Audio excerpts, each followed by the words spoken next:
Hager. Our next work that we'll be hearing is by L. Michael Hager. L. Michael Hager is a retired diplomat who has lived or worked in more than 70 countries. Now residing in Easton, Massachusetts on Cape Cod, he has to his credit a published novella, The Q, a produced one-act play, Waiting for Beckett, and a trilogy of absurdist plays on aging, Warriors. A short story, Soulmate, will appear in the spring issue of the Snail Mail Review, and today's work is going to be read by his daughter, Ashley Hager. Let's welcome Ashley.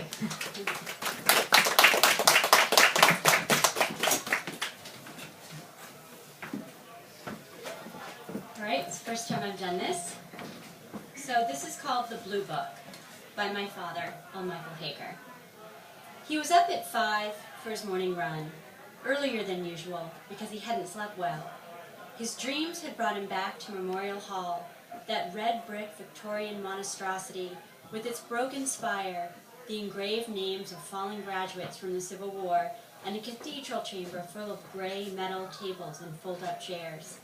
In his dream, he was again a freshman, from a public school in Iowa, a scholarship student, taking his first mid-year exam at Harvard College. On his run around the National Mall this morning, he mostly recalled the blue books, pale blue on the outside with wide, white ruled pages inside. They measured 8 by 12 by 7 inches. The school colors of Butler University, where they originated in the 1920s, gave the books their enduring name. Other schools, including Harvard, soon adopted them for midterms and finals. On that January day in 1957, stacks of blue books sat like pancakes at the end of each table, waiting for nervous examinees to devour them. A light snow had been falling that day when he trudged up the icy stairs. Preoccupied with memorialized history, he slipped and almost fell on the top step. When he entered the cavernous room, it was already full of students, including most of the 500 members of his own class. He had recognized only a few of those who were standing around.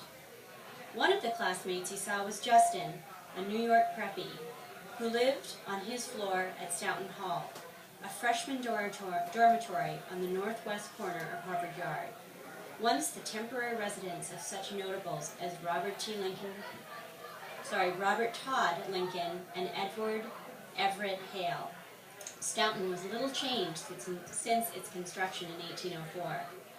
Glimpsing him in the crowd, Justin approached with a merry, "Hi, old man, ready for a romp?" "Yeah, ready, but maybe not for a romp." Justin's cocky, self-assurance added to the discomfort he felt in the crowded and overheated room. He remembered he was sweating when the head proctor signaled the start of the exam. As he jogged back to his apartment this morning, he recalled how he had blanked out when he saw the first question. Discuss the doctrine of manifest destiny and its effect on foreign immigration. Hawk-eyed proctors paced the aisles to discourage wandering eyes, their rubber-soled shoes going squish-squish on the polished floors. The ticking of a huge clock at the end of the room made him think of the French Revolution. He saw condemned aristocrats standing shamefaced on a tumbrel, waiting their turn at the guillotine to the tick of a tower clock.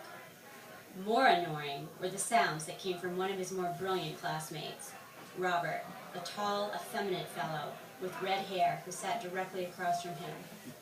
Unlike most of the students, clad in jeans and sweaters, Robert wore a pinstripe suit, white dress shirt and club tie, all impeccably cleaned and pressed, and black wing-tip shoes polished from mirror finish. His unstoppable pen filled page after page, blue book after blue book with a florid script. A self-satisfied grin glowed on his face as he unabashedly hummed his way through each of the questions. How difficult it had been to concentrate with those unwelcome noises in his ears. In last night's fitful sleep, he could still hear the humming and the scratching of a pen on a blue book. He remembered that half an hour had passed and his blue book was still empty. He hadn't written a word.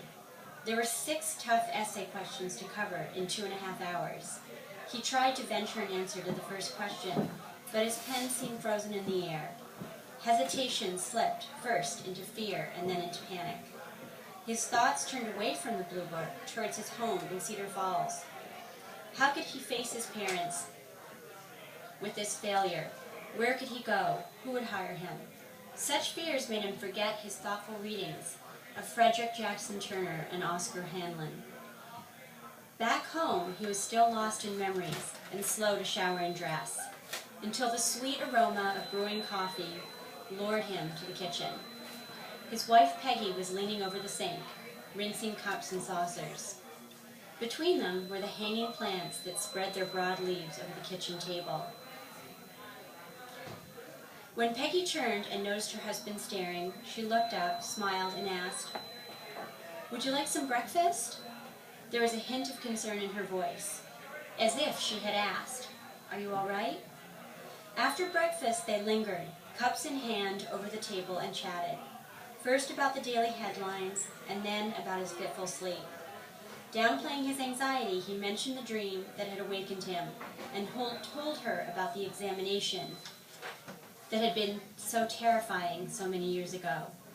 She listened intently as he described the panic-inspiring Blue Books. Pouring the last of the coffee, Peggy changed the subject.